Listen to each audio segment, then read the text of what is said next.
Broadcasting System presents I Love a Mystery. Transcribed.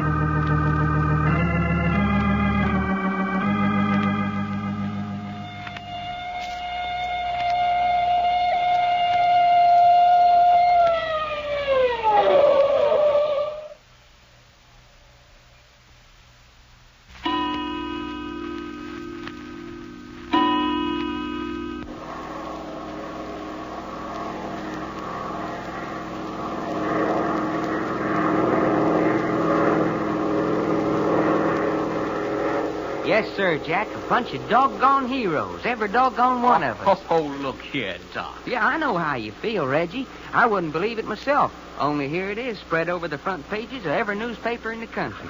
You believe everything you read? Well, of course I do. A newspaper wouldn't dare print anything that wasn't true. Doc, you haven't done a thing but read those papers since they were taken on at San Francisco. Darn interesting reading, too. Looky at this picture of me. Doc Long, the modern Tarzan, who slew a mountain lion with his bare hands. All right, Tarzan, fold up the newspapers. What you mean, fold up the newspaper? Stop reading that stuff before you begin to believe it. Remember, Reggie and I have got to go on living with you. Well, what's that got to do with it? You keep patting yourself on the back, and you're going to break your arm, and we're going to have to feed you again. Hey, you know something that makes me kind of mad? I thought you weren't mad at anybody. Well, looky. We took on a new stewardess at San Francisco, and she ain't even give us a tumble. Well, why should she? Why, a pretty girl like her should ought to be interested in a bunch of he-fighters like us. Oh, yeah. Now, look, Doc, you bored the other stewardess from Seattle to San Francisco with your story. Will you let this girl alone? Oh, all right.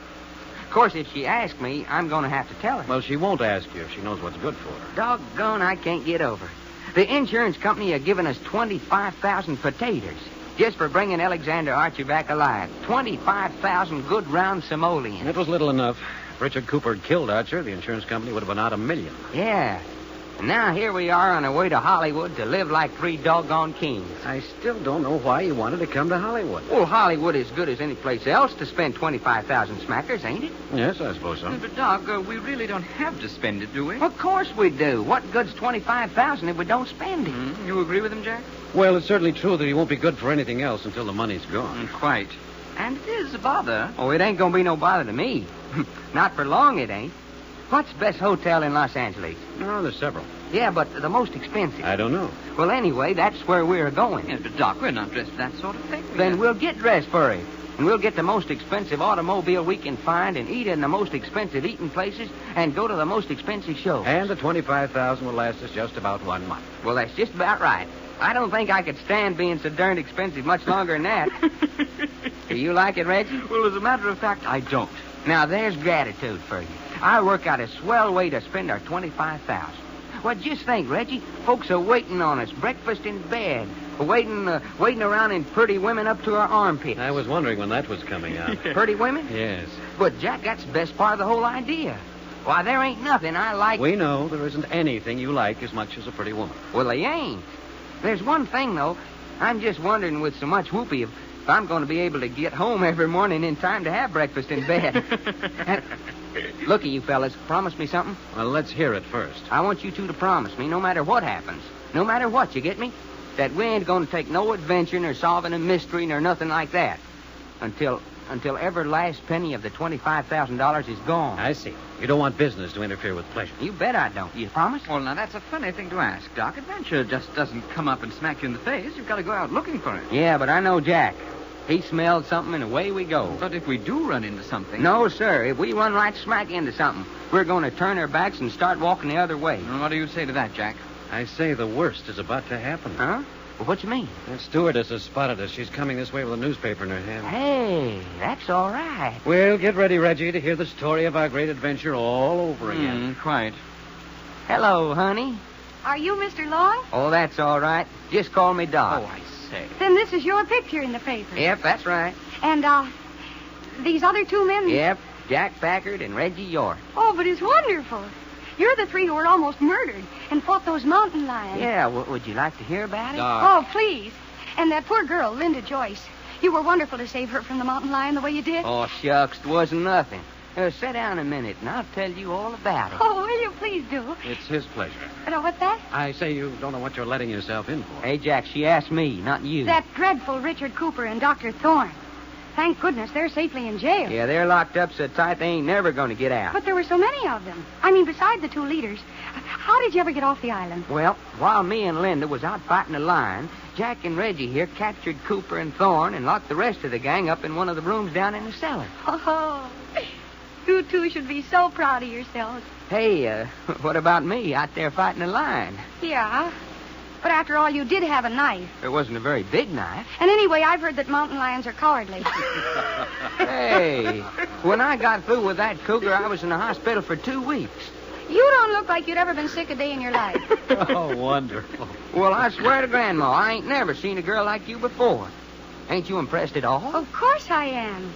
The way Mr. York and Mr. Packard locked up 13 men single-handed, I think it's wonderful. Yeah, but maybe you don't understand about mountain lions. Mr. Packard, what happened after you locked those men up? Well, we found Alexander Archer and loaded him into the launch with Cooper and Thorne and brought them into Port Forest and turned them over to the authorities. Oh, but what about all the men that were locked down in that underground room? Oh, the police went out the island and got them. Well, I suppose you know you're famous. Well, newspapers have to print something, I suppose. But I still don't see why they made so much of Mr. Long and the mountain lion. Hey, looky, are you just plain trying to make me mad? Why, no. Of course not. Well, whether you believe it or not, fighting mountain lions ain't no child's play. Oh, Pooh. My folks live on a mountain ranch up in Washington. My mother scares mountain lions out of her chicken yard by shushing her apron at them. Hey, that ain't so. I beg your pardon. Well, hey, I didn't mean to say that. I'm sorry. Don't only... apologize. I shouldn't have come back here. Yeah. But my mother did too scare mountain lions with her chicken apron. So there. Well, what are you two sitting there grinning about? Too bad Cooper didn't arm you with a kitchen apron instead of a knife, Doc. All right. So it's funny.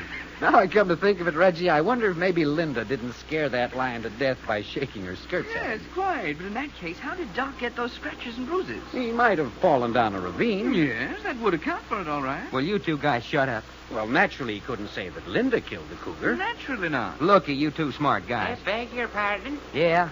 I'm a passenger on the plane. Well, so what? You look like the fella whose picture I got here in my paper. See? Oh, okay, so I'm the fella. What about it? Is it true you killed the mountain lion with your bare hands? No, It ain't. But it's right here in the paper. I can't help that. Then that mountain cougar's still alive? No, he ain't. He died of being scared to death. My goodness, you don't tell me. Sure, I'm telling you. My mama come along and waved her kitchen apron at him, and he laid right down and kicked the bucket. Young man, you're a liar. Oh, you don't believe me? That's a fine way to talk to a gentleman. Well, if you don't believe me, just go back and ask the stewardess. She knows all the answers. Are you, gentleman, this feller's companion? Yes? What's the matter with him? Oh, he hasn't been quite right ever since we left the island. Oh, so that's it. Too bad. Too bad. Why, dadgum, you Jack. As fine a pair of sippy cats as I ever tied up with. Don't worry, Doc. There'll be a new batch of newspapers with stories in them when we reach Hollywood. Well, don't you say newspapers to me. Oh, look here now, Doc. I'm warning you. The first newsboy that sticks a newspaper under my nose is going to get smacked right back 3 generations. Oh, I say, look down. Lights. We must be getting in. Fasten your safety belts, please. No smoking while we're landing. Fasten your safety belts, please. So your mama shushed a cougar with her apron. Yes, she did. Fasten your safety belts, please. First thing she knows, she's going to have herself believing that. Oh, Doc. Yeah, we're heading into the field.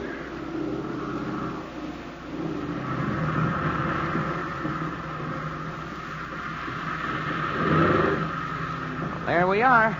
Back on solid ground again.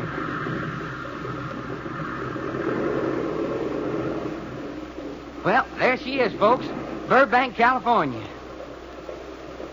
Come on, let's get out of here and start spending some of that money. What'll we do? Take a taxi? Well, you're doggone right. To the most expensive hotel in Los Angeles. Some place that's close to Hollywood, though. Watch your step, please. Watch your step, please. Your mama sure enough scared a cougar with her apron. You're holding up the passengers.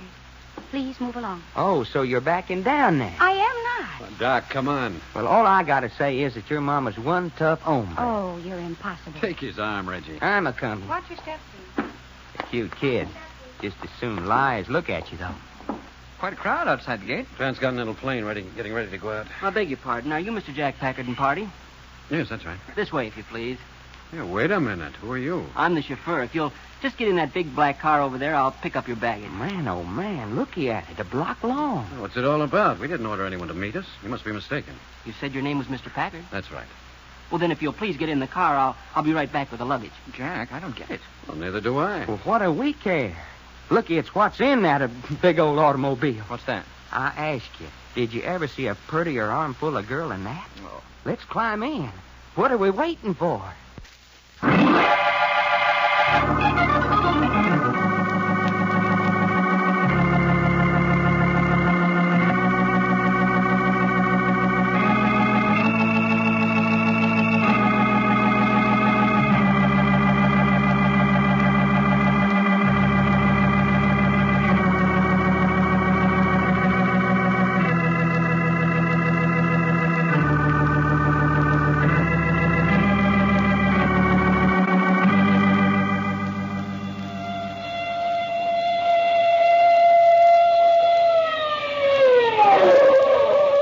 The further transcribed adventures of Jack, Doc, and Reggie will come to you tomorrow at this same hour. I Love a Mystery, written and directed by Carlton E. Morse, comes to you Monday through Friday, featuring Russell Thorson as Jack, Jim Bowles as Doc Long, and Tony Randall as Reggie York. Frank McCarthy speaking.